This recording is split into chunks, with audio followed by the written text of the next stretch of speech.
Supreme court ने समाअत के दौरान वज़ीर-ए-आज़म की सिक्योरिटी में लापरवाही की जांच के लिए एक आज़ाद कमेटी कायम करने पर इत्तेफाक किया, जिसकी सरबराही सुप्रीम कोर्ट के एक साबिक जज करेंगे, जो गुज़श्ता हफ्ते पंजाब के फ़िरोज़पुर में वज़ीर-ए-आज़म नरेंद्र मोदी की सिक्योरिटी की खिलाफवर्जी की तहकीकात करेगी। असेंबली इंतखाबात से पहले उत्तर प्रदेश के वज़ीर आला योगी आदित्यनाथ ने कहा कि ये इंतखाब 80 बामुकाबला 20 का होगा। योगी आदित्यनाथ के जरिए बताए गए एदाद व शुमार तकरीबन उत्तर प्रदेश में हिंदुओं और मुसलमानों के तनासब से मेल खाते हैं, जहां अगले माह से असेंबली इंतखाबात शुरू होने वाले हैं। मुंबई एयरपोर्ट पर एक बड़ा हादसा टल गया। मुसाफिरों से भरी जहाज को पुश बैक देने वाली गाड़ी में अचानक आग भड़क उठी।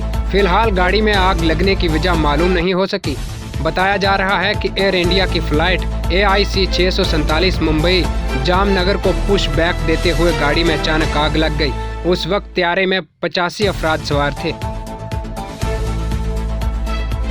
उत्तर प्रदेश के वज़ीर आला योगी आदित्यनाथ ने रियासत के अवाम से अपील की है कि वो पैर से शुरू होने वाले कोरोना टीके की प्रिकॉशन डोज एहतियाती खुराक लें, ताकि कोरोना और इसके नए वेरिएंट ओमिक्रॉन के बढ़ते खतरे के पेश नज़र जिंदगी और रोजगार की हिफाजत को यकीनी बनाया जा सके। रियासत कर्नाटका के जिला यादगीर के लोगों ने बरोज हफ्ता व एतवार को वीकेंड कर्फ्यू पर सख्ती से अमल करके ये साबित कर दिया कि लोगों को कोविड पर काबू पाने के लिए रहनुमा कवायद पर अमल करते हुए जिला इंतजामिया और हुकूमत के साथ तावन करेंगे। वीकेंड कर्फ्यू को लेकर लोगों की जानिब से बहुत अच्छा और कामयाब रद्द अमल सामने आया है। राजस्थान में आज पहले सिविलियन गवर्नर किलराज मिश्रा और खातून अवल सत्यावती मिश्रा ने कोविड-19 एहतियाती खुराक की तनसीब का आगाज किया। राजभवन में गवर्नर ने अपनी अहलिया के साथ कोविड की तीसरी खुराक दी। गवर्नर किलराज मिश्रा ने अपील की है कि तमाम अहले बुजुर्ग शहरियों सेहत के कारकुनों और कोरोना जंगजू को कोरोना की तीसरी लहर से बचने के लिए कोविड-19 वैक्सीन की एहतियाती खुराक जरूर हासिल करनी चाहिए।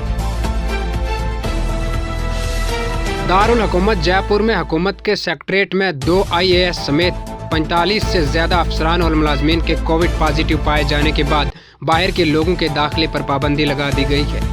हुक्मनामा आज से नाफिज अल अमल हो गया है। कोरोना धमाके के बाद ग्रुप में सेक्रेटेरिएट में दाखिल और कैंपस में ग्रुप में खड़े होने पर भी पाबंदी आयद कर दी गई है। राजस्थान में गुज़श्ता 5 दिनों से जारी मौत का दौर आज खत्म हो गया है। आज बारिश, आबर आलूद आसमान साफ नजर आने और तेज सूरज की रोशनी से लोगों को काफी राहत मिली है। ताहम फिर भी लोगों को सर्दी से ज्यादा राहत नहीं मिली। सुबह से चलने वाली बर्फानी हवाओं के बाद सर्दी का असर शदीद है। दारुल हुकूमत में कोरोना के मरीजों की रफ्तार कम होती नजर नहीं आ रही है। एतवार को दारुल हुकूमत के 101 इलाकों में 2377 अफराद कोरोना पॉजिटिव पाए गए थे। इसके साथ ही नया खेड़ा में एक शख्स की मौत हुई। यहां एक दिन पहले के मुकाबले 1552 मजीद केसेस पाए गए। म्यांमार की एक अदालत ने महजुल रहनुमा आंग सान सूची को गैर कानूनी तौर पर वाकी टाकी दरामद करने का मुजरिम करार दिया है। इसके अलावा सूची पर कोरोना वायरस की पाबंदियों की खिलाफवर्जी का भी इल्जाम किया गया है।